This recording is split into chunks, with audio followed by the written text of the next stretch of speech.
Nanatili pa ring mababa at walang pagtataas sa presyo ng kandila sa Binondo, ayon sa Department of Trade and Industry o DTI. Ayon sa departamento, sila ay mahigpit na nakaantabay sa mga presyo ng mga pangunahing bilihin upang maiwasan ang anumang pang-aabuso sa presyo, lalo na ngayong malapit na ang undas. Sa pahayag ni Trade Secretary Cristina Roque kamakailan, sapat raw ang supply ng mga kandila sa mga pamilihan.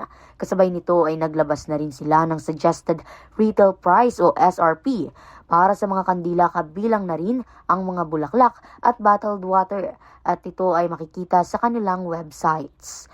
Tulad na lamang dito sa Binondo na bagsakan ng mga kandila. Makikitang ang mga presyo ng kandila ay nakadepende kung ano ang size, kung bultuhan o tingi. Ang mga jumbo sizes na kandila ay halos nasa 120 pesos hanggang 150 pesos lamang, habang ang normal na kandila naman ay nasa 40 pesos hanggang 70 pesos naman. At para naman sa mga kandilang pangsimbahan na may disenyo, nagkakahalaga ito ng 200 pesos hanggang 800 pesos lamang.